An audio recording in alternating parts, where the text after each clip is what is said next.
अस्सलामुअलैकुम, this is Mohit Pirzada in Washington United states. एक साहब का मैं कमेंट पढ़ रहा था, वो कह रहे थे कि आप अस्सलामुअलैकुम बहुत ज़ोर से ना किया करें बिकॉज मेरे कानों में बहुत ज़ोर से लगता है। बाकी ज़्यादातर कमेंट्स होते हैं कि आवाज़ बड़ी कम है तो ज़्यादा ऊंचा बोला करें, ज़्यादा बेहतर माइक्रोफोन इस्तेमाल करें। बहरहाल हर किस्म के कमेंट्स होते हैं। आज 13 मई 2026 है, बुध का दिन है। मैं तकरीबन 1.5 दिन के बाद इस चैनल के ऊपर लौट रहा हूँ और उसकी वजह यह है कि मैं बहुत कोशिश कर रहा था, फंसा हुआ था। मैं कोशिश कर रहा था कि ज़ायनिज़म के ऊपर एक हिस्ट्री की जो उनकी किताब है बहुत ही वॉल्यूमलेस, उसे मैं ख़त्म कर सकूं बिकॉज बहुत जल्दी मैं सीरीज़ ऑफ डिस्कशन शुरू करूंगा इसराइली और जूइश स्कॉलर्स के साथ। और गुज़श्ता 10-12 दिनों में मैंने इस हवाले से 2 किताबें जो हैं ख़त्म की। मौका मिला तो मैं भी उनकी स्क्रीन शेयरिंग आपसे करूँगा। एक आइडियोलॉजिकल क्रिटिक है ज़ायनिज़म की, कैसे ज़ायनिज़म जो है वो जुडिज़म नहीं है बल्कि उसकी नफ़ी है। और दूसरी उनकी एक प्लेन एवी होया वाली ज़ायनस की अपनी लिखी हुई हिस्ट्री थी जिसको मैं पूरी कोशिश कर रहा था एक जंग की तरह कि उसको मैं ख़त्म कर सकूं।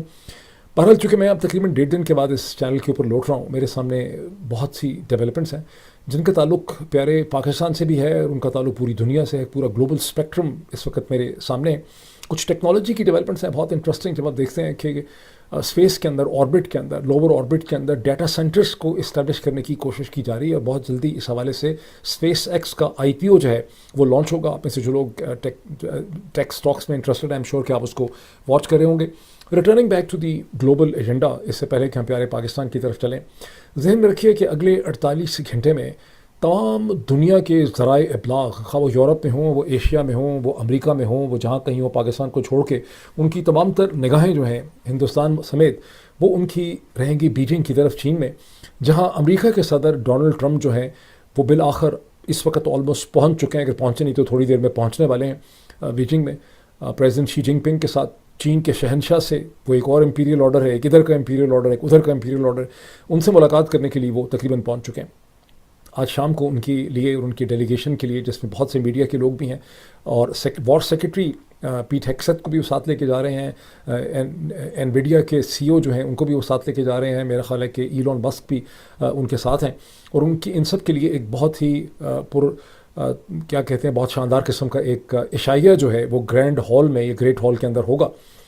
अब अगले 1.5 दिन जो हैं 14 मई के 15 मई की दोपहर तक, शाम तक जो हैं इनके आपस में मुज़ाकरात होंगे, जिसके मेरा ख्याल 2-3 राउंड होंगे प्रेसिडेंट शी जिनपिंग के साथ, जिसका एक बहुत ही कॉम्प्लेक्स, यकीनी तौर पर बहुत ही पेचीदा किस्म का एजेंडा है। 3 तो उसके टीज़ हैं, 3 टीज़। एक उसमें ट्रेड है between China and United states, फिर उसके अंदर टेक्नोलॉजी ट्रांसफ़र है जिसमें चीन चाहता है कि जो टेक्नोलॉजी की रिस्ट्रिक्शंस जो हैं वो अमेरिका ने लगा रखी हैं, जिसमें एनवीडिया ही है, इसलिए एनवीडिया के CEO को साथ लेके जा रहे हैं। उसके अलावा और बहुत सी चाइनीज़ कंपनीज़ को प्रॉब्लम है। और फिर आर्टिफिशियल इंटेलिजेंस है अमेरिका की तरफ से। रेयर अर्थ जो मेटल्स हैं, रेयर अर्थ जो मिनरल्स हैं, उसका बहुत बड़ा इशू है जिस पे बात होनी है। और उसके अलावा फिर ईरान जो है उस एजेंडा को टॉप करता है। अमेरिका के सदर जाने से पहले एक स्टेटमेंट दागी है कि मुझे ईरान पे बातचीत करने के लिए या ईरान के मसले का हल निकालने के लिए मुझे चीन की कोई ज़रूरत नहीं है। लेकिन अमेरिका के तमाम एनालिस्ट जो हैं, सरकारी हों या गैर सरकारी हों, वो इस पर मुतफ़िक़ हैं तमाम अखबारात कि चीन को की मदद चाहिए होगी ईरान के साथ मसले को रिजॉल्व करने के लिए। वो होगी क्या, वो भी हम देख लेते हैं। मैं थोड़ा सा स्क्रीन शेयरिंग सिर्फ करके आपको हेडलाइंस दिखाना चाहता हूँ। कहते हैं कि सीइंग इज़ बिलीविंग, इनको मैं एनालिसिस बाद में करूँगा। ये देखें, ये न्यूयॉर्क टाइम्स की हेडलाइन है। इस वक्त इस तरह की दर्जों हेडलाइंस हैं। लेकिन Trump's shrinking ambitions in Iran, ये बेसिकली है कि प्रेसिडेंट का आज से 1 साल पहले जब वो प्रेसिडेंट बने थे तो उस वक्त वो कहते थे कि मैं पता नहीं कर दूंगा चीन का क्या, और पहली जो एडमिनिस्ट्रेशन थी उसमें उन्होंने चीन को बहुत ज़्यादा अंडर प्रेशर लाने की कोशिश की थी। लेकिन ये एनालिसिस ये कहता है कि आज प्रेसिडेंट ऑफ यूनाइटेड स्टेट्स के पास उस किस्म की ऑप्शंस नहीं है। चीन ने इस प्रेसिडेंट से निपटने के लिए और ये अंदाज़ा लगा के ये दोबारा प्रेसिडेंट बन सकते हैं, उन्होंने बहुत तैयारी की है। उनकी प्रोडक्शन बहुत बेहतर है, उनकी फाइनेंशियल सिचुएशन बहुत बेहतर है, वो बहुत कॉन्फिडेंट हो चुके हैं। इस दफ़ा अमेरिकन सैंक्शंस के जवाब में उन्होंने अपना भी एक काउंटर सैंक्शन मैकेनिज्म जो है वो इंट्रोड्यूस कर दिया है। एक और हेडलाइन ये है कि how China could wield its control of rare earths against Trump. इससे अंदाज़ा लगा सकते हैं कि चाइना का ये बहुत बड़ा चोक पॉइंट है अमेरिका के ख़िलाफ़। फिर इसमें यह है कि AI आर्म्स रेस जो है उस पर ये दोनों मिलकर क्या करेंगे, ये उसके हवाले से हेडलाइन है। और फिर Trump and Xi want to achieve at the high stake summit, ये भी ये वॉल स्ट्रीट जर्नल की है खबर है। यहाँ पर यह है कि मैं थोड़ा सा आपको बता दूँ कि अमेरिकन इंटेलिजेंस जो है वो मसलसल ये कह रही है कि ईरान का अब डोनाल्ड ट्रंप ने प्रॉमिस तो ये किया था, उनकी हुकूमत ने कहा था पेंटागन ने कि हमने उनके जो मिसाइल कैपेबिलिटीज़ हैं सारी की सारी डिस्ट्रॉय कर दी हैं, मोबाइल लॉन्चर्स हों या स्ट्रेट ऑफ होर्मुज़ के हों। लेकिन अब यूएस इंटेलिजेंस मुसलसल ये बता रही है कि ऐसी बहुत बड़ी कैपेसिटी जो है ईरान तकरीबन 70% ऑन एन एवरेज आप कह सकते हैं कि उसकी कैपेसिटी उधर ही वापस है। एक और बहुत बड़ा दर्द सर्दी जाते हुए ये है कि ईरान के IRGC ने ऐलान कर दिया है कि स्ट्रेट ऑफ होर्मुज़ में जो पहले तकरीबन 200 मील का उनका बनता था ऑपरेशनल क्रेसेंट या उन्होंने ब्लॉकेट का एरिया बनता था, वो अब उन्होंने बढ़ा के 500 किलोमीटर्स के दरम्यान में कर दिया। बहरहाल मैं वापस आता हूँ और मैं इसका एक एनालिसिस जो है वो मैं आपके सामने रखता हूँ इन सारी डेवलपमेंट्स का। और अब इसमें देखेंगे कि ट्रंप ने ये कहा कि हाँ, ट्रंप ने एक सक्सेस जो है वो अचीव की है यहाँ जाने से पहले और अमेरिका से निकलने से पहले, वो ये है कि न्यूयॉर्क के अंदर उनके जो एम्बेसडर हैं यूनाइटेड नेशन में, माइक वॉल्ट्स, उन्होंने ईरान के ख़िलाफ़ जो रेजोल्यूशन है अक़वाम मुत्तहिदा सिक्योरिटी काउंसिल का वो हासिल कर लिया है, जिसका मैंने कई दफ़ा अपने व्लॉग में जिक्र किया। मैंने कहा इसका बड़ा सस्पेंस है कि इसमें रूस और चीन अपना वीटो हक़ के इस्तेमाल करेंगे, ये नहीं करेंगे। बदकिस्मती से उन्होंने अपना वीटो जो है वो इस्तेमाल नहीं किया। मैं आपको एक्सप्लेन करता हूँ कि उन्होंने क्यों नहीं किया, अमेरिका ने इसको कैसे खेला है। और ये रेजोल्यूशन अब ईरान से ये डिमांड करता है कि शिपिंग और मैरीटाइम ट्रेड के ऊपर हर किस्म के हमले जो हैं वो रोक दिए जाएँ। माइंस जो बिछाई गई हैं, मज़ीद माइंस नहीं बिछाई जा सकती। माइंस को क्लियर करने के जो ऑपरेशन होंगे, जहन में रखिए कि यूरोपियंस को अमेरिका मसलसल मजबूर कर रहा है और कह रहा है कि वो अपने माइन स्वीपिंग जहाज़ यहाँ पर लेकर आएँ। वो अभी तक इससे कन्नी कतरा रहे हैं, लेकिन अब एक रेजोल्यूशन हासिल कर लिया गया है कि माइंस को हटाने के जो ऑपरेशंस पे अगर कोई हमला करेगा तो उसकी अक़वाम मुत्तहिदा सिक्योरिटी काउंसिल जो है उसके ख़िलाफ़ एक करारदाद पास कर दी गई है। और ये कि अगर किसी भी मैरीटाइम ट्रेडिंग जो शिप है या जहाज़ है उसके ऊपर हमला होगा, सपोज़ फ्रिगेट्स आते हैं, साथ एस्कॉर्ट करते हैं, तो उसमें वो काउंटर अटैक्स कर सकते हैं, उनको राइट ऑफ डिफेंस हासिल है। ये वैसे राइट ऑफ डिफेंस मेरा ख्याल आर्टिकल 51 या चैप्टर 51 के तहत वैसे भी हर मुल्क को हासिल है, लेकिन यहाँ पर इसको रीइंफोर्स किया गया है इस चीज़ को। ये रेजोल्यूशन की जो बुरी बात है ईरान के पॉइंट ऑफ व्यू से वो ये कि ये चैप्टर 7 के तहत इसे इशू किया गया है, जिसमें फ़ोर्स इस्तेमाल की जा सकती है, उसकी ऑथराइजेशन है उसी किस्म का चैप्टर 7 जो कि लीबिया के ख़िलाफ़ 2011-12 में इस्तेमाल किया गया था। इसीलिए मैंने कहा था कि इसका बड़ा सस्पेंस है कि इसे रूस और चीन जो है वीटो करते हैं कि नहीं करते। मैंने इसको चेक किया है कि वैसे इसमें स्ट्रेट अवे ऑथराइजेशन नहीं हो सकती। ईरान को 30 दिन दिए गए इस पर अमल दरामद करने के लिए। 30 दिन के बाद यूनाइटेड नेशन सिक्योरिटी काउंसिल की कमेटी इसका रिव्यू करेगी कि ईरान ने जो ये सारा कुछ कहा गया उसको यूएन सिक्योरिटी काउंसिल की तरफ से उसको इम्प्लीमेंट किया है, ये नहीं किया और उसका क्या कॉन्डक्ट रहा है। लेकिन फोर्स ऑटोमेटिकली यूज़ नहीं हो सकती। उसके लिए चैप्टर 7 का आर्टिकल 42 ये डिमांड करता है कि दोबारा उस पर एक कंसल्टेशन होगी तमाम जो मेंबर्स हैं उनके दरमियान में, और उस स्टेज के ऊपर रूस और चीन जो है वहाँ पर अपनी वीटो का इस्तेमाल कर सकते हैं। बावजूद इसके ये ईरान के लिए एक बहुत बड़ा सेटबैक है, उसका लेवरेज यहाँ पे कम हो जाता है। अमेरिका ने इसकी लैंग्वेज जो है उसमें बहुत तब्दीलियाँ की रूस और चीन को सेटिस्फाई करने के लिए, नरम करने के लिए, लेकिन उसके बावजूद इसके अंदर ऐसी लैंग्वेज है जहाँ पर एक राइट ऑफ डिफेंस एग्जिस्ट करता है। सपोज़ अमेरिका एक एग्रेसिव ऑपरेशन शुरू करता है मैरीटाइम क्लियरेंस का या माइन क्लियरिंग का या एस्कॉर्ट करता है जहाज़ों को, और ईरान उनके ऊपर हमला करता है, तो ईरान अब अमेरिका को इस रेजोल्यूशन के तहत उसकी जो लीगैलिटी है ईरान को स्ट्राइक करने की, हिट करने की, वो बहुत ज़्यादा मजबूत जो है उसको कर दिया गया है। और कैसे इन्होंने इसको पास करवाया, आपके जहन में सवाल पैदा होता होगा कि इतना बड़ा जो दगाबाजी हुई ईरान के साथ रूस और चीन की तरफ से कैसे हुई। पहले तो यह है कि अमेरिका ने तकरीबन 112 या 115 जो ममालिक हैं, मतलब सिर्फ 15 ममालिक जो यूनाइटेड नेशन सिक्योरिटी काउंसिल के मेंबर हैं, बात उन तक नहीं रही, बल्कि 112 या 115 ममालिक से इसको को स्पॉन्सर करवाया, जिसकी वजह से ज़ाहिर है कि ईरान, चीन के ऊपर और रूस के ऊपर इसका बहुत ज़्यादा दबाव पड़ा। उसके अलावा ये है कि इसको बहुत ज़्यादा बैकअप किया गया है इंटरनेशनल लॉ के ज़रिए, कन्वेंशंस के ज़रिए, जिसमें बहुत ज़्यादा जो इंटरनेशनल लॉ की कानून की फर्म्स हैं उनकी मदद इसमें सीख की गई है। प्लस ये है कि जो GCC कंट्रीज़ हैं, सऊदी अरब है, कुवैत है, बहरीन है, मुत्तहिदा अरब इमारात है, कतर है, इन सब ने भी अपना अपना दबाव जो है वो एक्सरसाइज किया है रूस और चीन के इस करारदाद को हासिल करने के लिए। इससे ईरान के लेवरेज में कमी हुई है। अब मैंने ईरान का प्रेस चेक किया है कि वहाँ पे क्या रिएक्शन है। वहाँ पे सिर्फ ब्रेवडो किस्म की स्टेटमेंट दी जा रही है, कोई मुझे एनालिसिस नहीं मिल सका, वरना मैं आपसे स्क्रीन शेयरिंग उसकी करता। So this is a difficult moment for Iran. Trump ने जाते हुए तो ये ज़रूर कहा है कि मुझे लेवरेज बिल्कुल भी नहीं चाहिए चाइना का, मैं खुद ही ईरान से निपटने के लिए काफ़ी हूँ। लेकिन जो जितनी भी एनालिसिस छप रहा है अमेरिका में वो यही है कि चीन की मदद जो है वो सीख की जाएगी और चीन पे दबाव दिया जाएगा। इसीलिए सेक्रेटरी ऑफ वॉर जो हैं पीट हेग्सेथ, उनको लेके साथ जाया जा रहा है ताकि वो ब्रीफ कर सकें।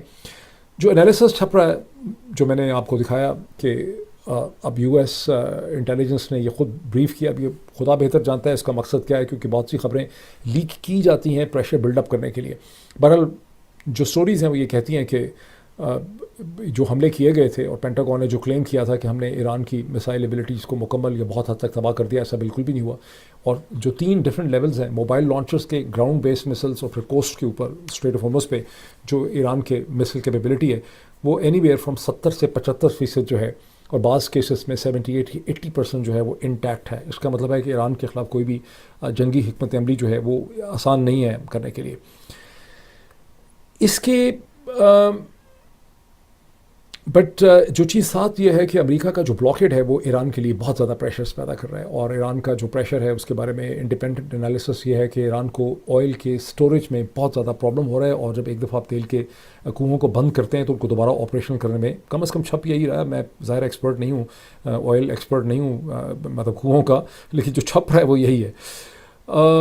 कांग्रेस में अलबत्ता अमेरिका के जो सेक्रेटरी ऑफ वॉर हैं और जो डैन केन है जो चेयरमैन जॉइंट हैं, उनका खासी पिछले 24 घंटे में मट्टी उनकी प्लीद हुई, जहाँ पर एक तो जंग के हवाले से कि आपने अचीव क्या किया, आपका खर्चा इतना ज़्यादा हो गया है। एक वहाँ पर कांग्रेसमैन जो हैं उन्होंने बाकायदा फैक्ट्स हासिल किए हुए थे, उन्होंने कहा कि 39 यूएस जहाज़ जो हैं एरियल, ये हमें वैसे पहली दफ़ा पता चला है, हमें आज तक ये फिगर नहीं पता चला था कि 39 यूएस एयरक्राफ्ट जो हैं, इसका मतलब है कि बेसिस में एयरक्राफ्ट भी डैमेज हुए। 39 का फिगर उन्होंने कोट किया है, ज़ाहिर है कांग्रेसमैन ने कोट किया उसको डैन केन ने, और सेक्रेटरी ऑफ जो वॉर हैं उन्होंने उनको कॉन्ट्रडिक्ट नहीं किया। लेकिन पाकिस्तान के हवाले से बहुत ज़्यादा मट्टी प्लीद की गई उनकी। मैं भी हो सकता है आपको मैं एक ट्वीट भी दिखाऊं जो लिंडसे ग्राहम का है या मैरियो नॉफल का है।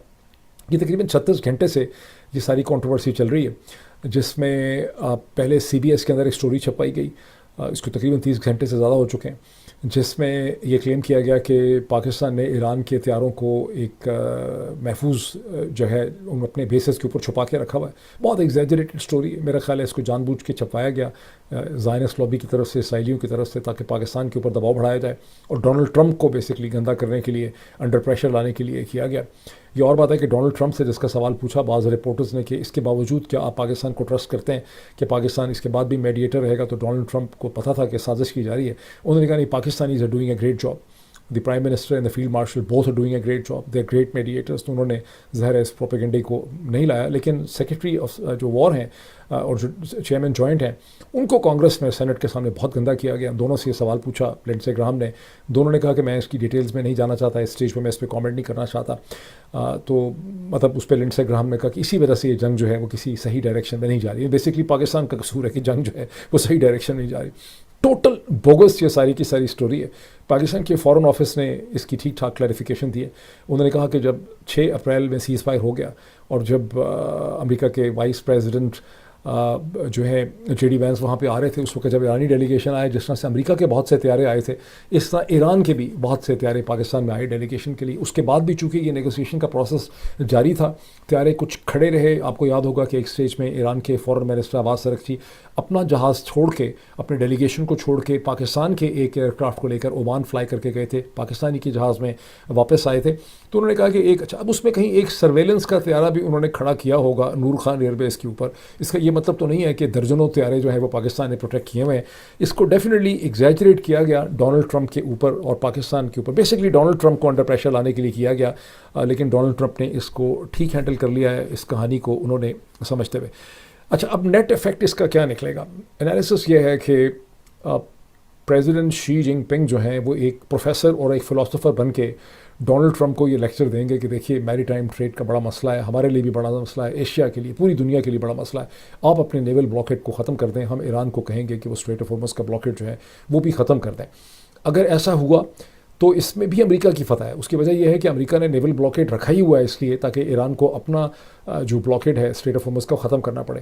लेकिन अगर ईरान को कोई डील नहीं मिलती, ईरान को कोई इकनॉमिक रिलीफ नहीं मिलती और उसको स्ट्रेट ऑफ होर्मुज़ जो उसका मेन चोक पॉइंट है, जो उसके हाथ में एक ही इस वक्त लेवरेज है गुज़िश्ता 60-70 दिन से 80 दिन से, तो वो भी अगर उसके हाथ से निकल जाता है और चीन उसको कहता है कि स्ट्रेट ऑफ होर्मुज़ को खोल दें, तो इसका मतलब यह है कि ईरान का रजीम तो बच जाएगा इस जंग से, लेकिन उसके आगे जो भी है, क्योंकि फिर उसके बाद अमेरिका का इंटरेस्ट ही खत्म हो जाएगा एक दफ़ा जब स्ट्रेट ऑफ हॉर्मुज़ खुल जाएगा और ईरान को कोई डील नहीं मिल सकेगी। ईरान की सारी कोशिश है कि उसको कुछ ना कुछ रिलीफ मिल सके, उसके फ्रोजन फंड्स उसको वापस मिल सकें, उसे उसके सैंक्शंस जो है वो हट सकें। अगर उसको कुछ भी नहीं मिलता और उसको स्ट्रेट ऑफ हॉर्मुज़ खोलना पड़ता है तो फिर ईरान की हुकूमत और ईरान के रजीम के जो आने वाले हफ्ते और महीने हैं वो बड़े मुश्किल हो जाएंगे और कोई परमानेंट एंड भी नहीं होगा। लेट्स सी कि ये जो अगले 2-2.5 दिन है चीन और अमेरिका की डिप्लोमेसी का क्या रिजल्ट हमारे सामने आता है। अब एक बड़ी interesting story wall street journal की मैं आपको स्क्रीन शेयरिंग करके अगर दिखा सकूं, it's a remarkable interesting story है। और मैं ये 2-3 चीज़ें बंद कर दूं फिर मैं आपको दिखाता हूं इसको। और वो स्टोरी ये है कि ये देखें, हेडलाइन देखें इसकी, new root around Hormuz involves a massive convoy of trucks. ये क्या मामला है? वो कह रहे हैं कि जितना बड़ा हॉर्मुज़ था एक ट्रांसपोर्ट का सिलसिला, सऊदी अरब ने, मुत्तहिदा अरब अमारात ने ट्रकों का भी एक ऐसा ही सिलसिला जो है वो स्ट्रेट की तरफ ज़मीन के ऊपर उन्होंने कायम कर दिया। और ख़ास करके सऊदी अरब ने, जिसमें जितना भी एग्रीकल्चर रिलेटेड फर्टिलाइज़र है जो पहले पर्शियन गल्फ से एक्सपोर्ट होता था, अब उसको ट्रकों के कॉन्वॉयज़ की शक्ल में 24 घंटे चलते हैं उसको रेड सी तक ले जाया जा रहा है।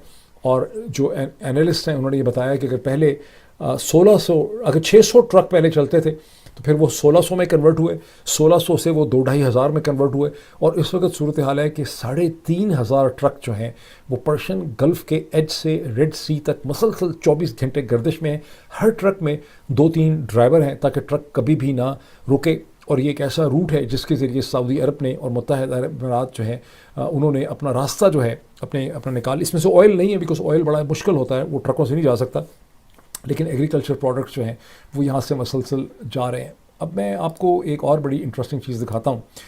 वो ये हेडलाइन देखें, ये वॉल स्ट्रीट जर्नल की हेडलाइन है, data centres in space a pipe dream और AI's नेक्स्ट बिग थिंग। इसमें मतलब ये आप हेडलाइन देख लें और इसमें यह है कि मैं अब आपको थोड़ा सा इसका बता दूं कि है क्या इसमें। देखें, गूगल और स्पेस एक्स, जो इलॉन मस्क की स्पेस एक्स है, वो आपस में एक कॉन्ट्रैक्ट करने वाले हैं। उनकी बड़ी सीरियस नेगोशिएशंस हो रही। स्पेस एक्स बहुत जल्दी अपना IPO भी लॉन्च करने वाला है, इनिशियल पब्लिक ऑफरिंग है। पता नहीं क्या होगा, आप में से जो लोग फॉलो करते हैं आपको ज़रूर उसको देखना चाहिए। आई एम श्योर कि आप फॉलो कर रहे होंगे।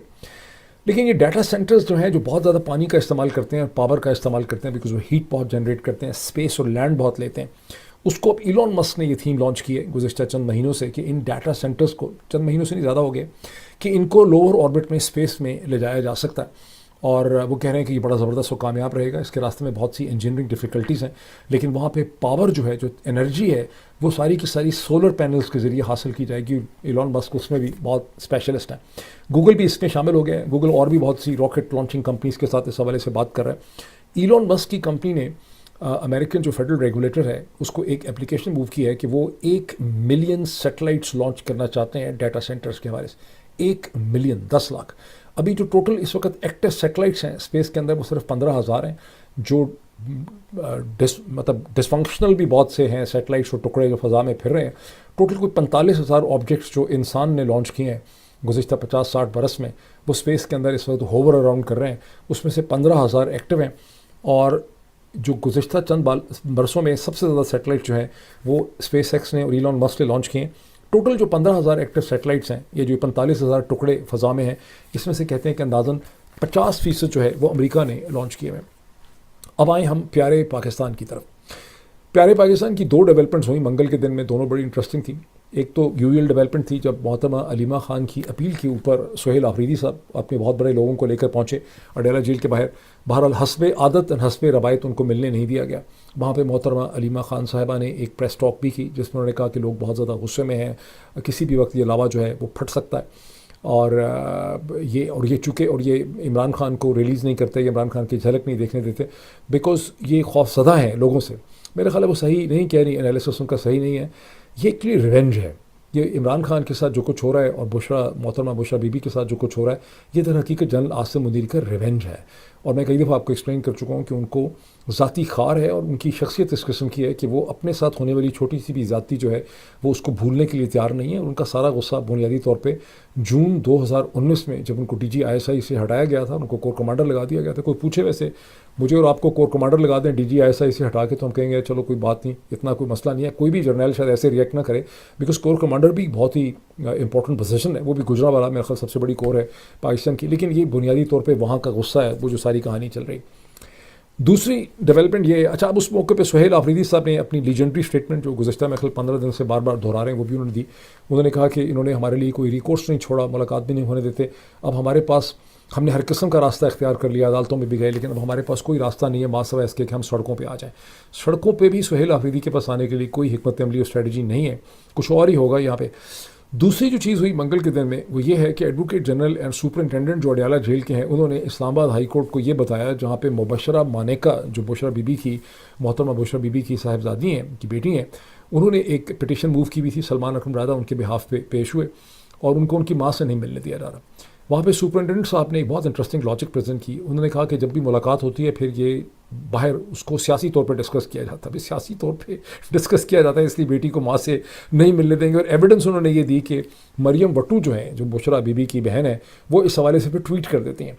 सलमान अकरम राजा साहब ने वहाँ पे समझाने की कोशिश की अदालत को, जज साहब को, कि मरियम जो है ना, मरियम वट्टू वो है ही नहीं पाकिस्तान में, वो एक थर्ड पर्सन है। अगर वो दुबई से या अबू धाबी से ट्वीट कर देती हैं तो उसकी सज़ा जो है वो मुबशरा मानिका को नहीं दी जा सकती। जज साहब ऊपर नीचे देखते रहे, मुख्तलिफ़ किस्म की उन्होंने डोइयाँ मारने की कोशिश की अपने आप को और तमाम लोगों को कन्विंस करने के लिए कि वो जज हैं और ये अदालत का जो बिल्डिंग जिसमें वो बैठे हुए हैं ये महज पत्थर की बिल्डिंग नहीं है बल्कि एक अदालत है। लेकिन मेरा नहीं ख्याल कि इसमें उनको कामयाबी हुई है और कोई यहाँ पे रिलीफ नहीं हुई, कोई लॉजिकल मंतकी बात जो है वो यहाँ पे नहीं हो सकी।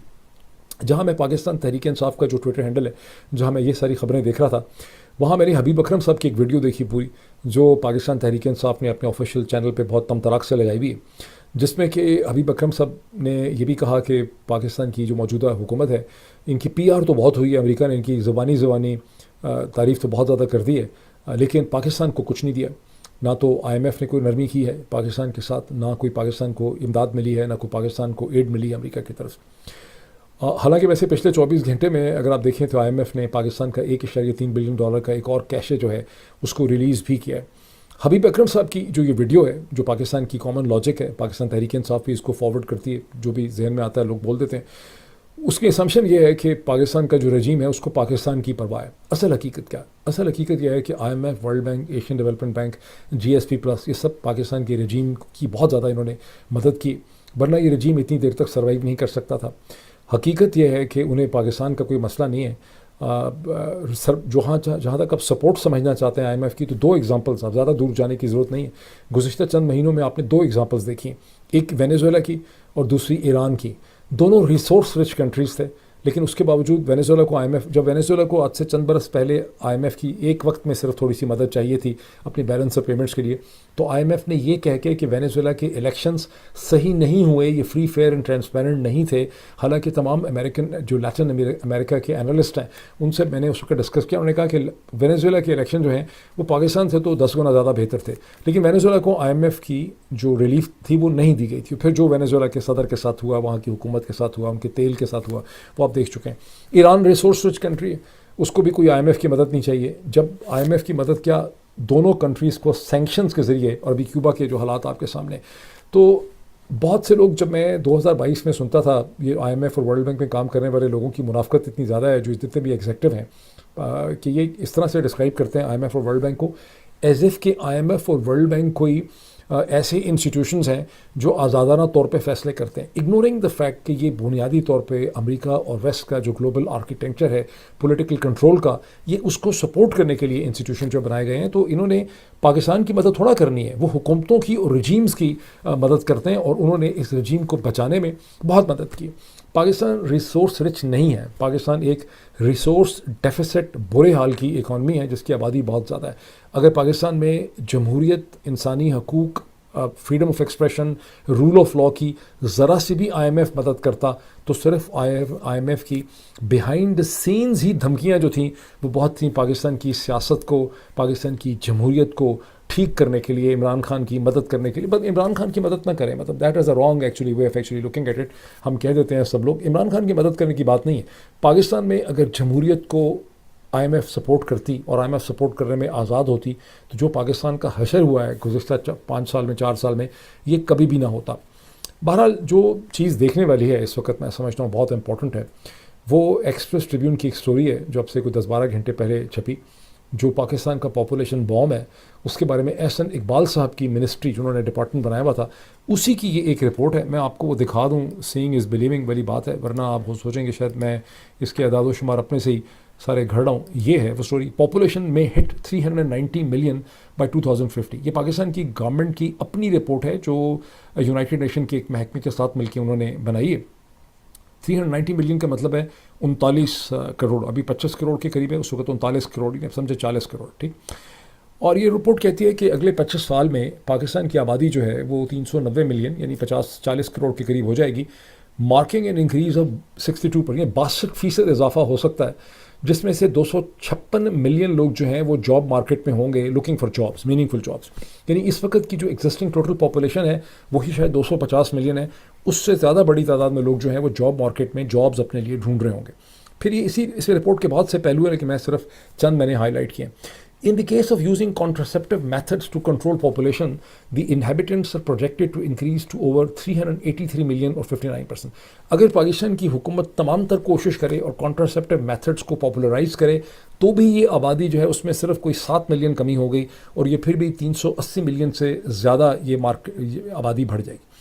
Report depicts the population trend under 3 different scenarios: the number of children, working age people and the elderly person. इन 3 किस्म के लोगों को उन्होंने कहा है कि इनकी आबादी कितनी कितनी होगी। मैं इसमें से 1-2 चीज़ें आपको बताना चाहता हूँ।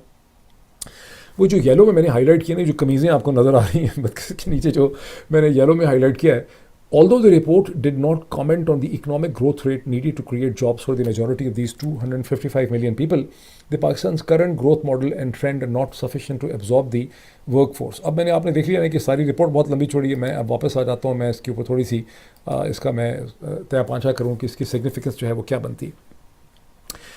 देखिए, गोके ये रिपोर्ट जो है ये नहीं कहती कि इसकी इम्प्लिकेशंस क्या होंगी पाकिस्तान के लोगों के लिए। इसमें से जो मिसिंग चीज़ है वो ये है कि अगर आबादी इतनी बढ़ जाती है 2050 तक, और ज़ाहिर है कि ये हर साल बढ़ रही है, तो पाकिस्तान के पानी का क्या होगा? इन लोगों को खुराक किस किस्म की मिल सकेगी? High caloric, proper caloric diet कैसे मिलेगी?